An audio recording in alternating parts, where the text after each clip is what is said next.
আসসালামু আলাইকুম রহমতুল্লাহি ওয়া বারাকাতুহু। আজকে আমি আপনাদের সামনে একটি বাস্তব সমাজের একটি দৃশ্য নিয়ে কথা বলতে চাচ্ছি। সেটি হলো, আজকাল ছেলেরা মেয়েরা তার পিতামাতার কথা শুনতে চাচ্ছে না। পিতামাতার অবাধ্য, পিতামাতার সাথে তর্ক বিতর্ক করে।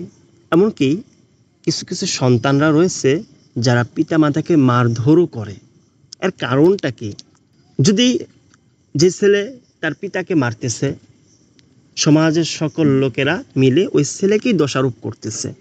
সবাই বলতেছে এই ছেলেটা খুবই খারাপ, এই ছেলেটা খুবই নিকৃষ্ট, তার পিতাকে ধরে মারতেছে, তার মাকে ধরে মারতেছে। আমরা সবাই দোষারোপ করে থাকি। কিন্তু আসলে কি বাস্তবে তাই হয়ে থাকে? আসলে কি বাস্তবটা তেমনই? আসলে না, বাস্তবটা তেমন না।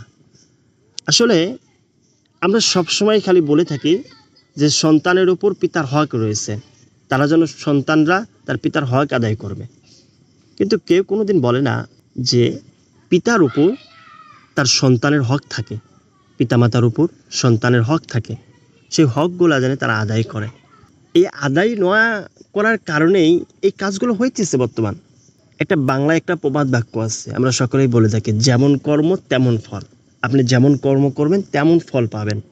এ বিষয়ে হযরত খলিফাতুল মুসলিমিন হযরত ওমর ইবনুল খাত্তাব রাদিয়াল্লাহু তাআলা আনহুর জামানার একটি ওয়াকিয়া বর্ণিত রয়েছে।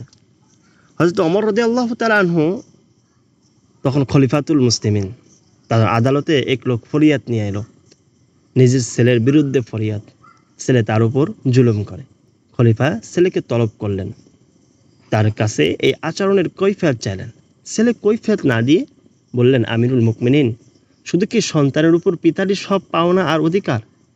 পিতার কাছে কি সন্তানের কোনো পাওনা নেই, অধিকার নেই? ওমর রাদিয়াল্লাহু তাআলা আনহু বললেন, হ্যাঁ, অবশ্যই আছে। সন্তানের জন্য রয়েছে পিতার অনেক কর্তব্য। সন্তান যেন আল্লাহ ওয়ালা হয়, সেজন্য পিতা সর্বপ্রথম কোনো দিনদার মহিলাকে বিবাহ করে। এরপর সন্তান জন্ম নিলে সুন্দর ও ভালো দেখে নাম রাখবে, কারণ মানুষের নাম তার চরিত্রের মধ্যে প্রভাব ফেলে। এরপর পড়ালেখার বয়স হলে সন্তানকে দ্বীনি তালিম দেবে। প্রাপ্তবয়স্ক হয়ে গেলে তাকে দিনদার পাত্রপাত্রীর সাথে বিয়ে দিয়ে দিবে।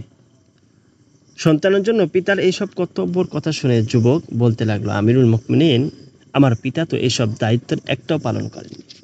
তিনি বিয়ে করার সময় দিনদার খোঁজ খবর না নিয়ে কেবল সৌন্দর্য দেখে এক মহিলাকে বিবাহ করেছেন। সে মহিলা চরিত্রহীনা ও বেপরদা। শেখার বয়স হওয়ার পর আমাকে কোনো রকম দ্বীনি শিক্ষা তালিম না দিয়ে কাজকর্মে লাগিয়ে দিয়েছে। ছেলের এই বক্তব্য হযরত ওমর রাদিয়াল্লাহু তাআলা আনহু যাচাই করলেন।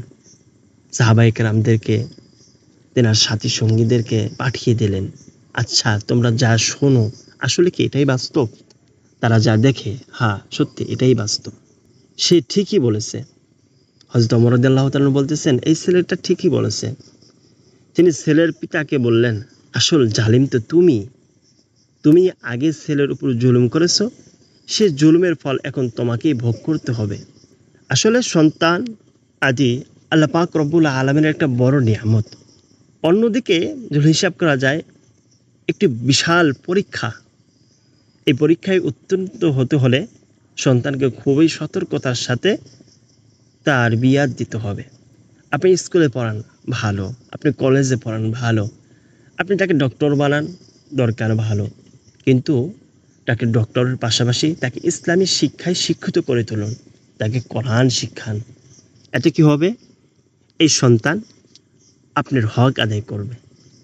তে আমি যে কথাগুলো বললাম, আল্লাহ পাক রব্বুল আলামিন আমাদের সকলকে এই কথাগুলো অন্য কেউ বোঝার মতো তৌফিক দান করুক, অন্যকে বুঝিয়ে দেওয়ার মতো তৌফিক দান করুক।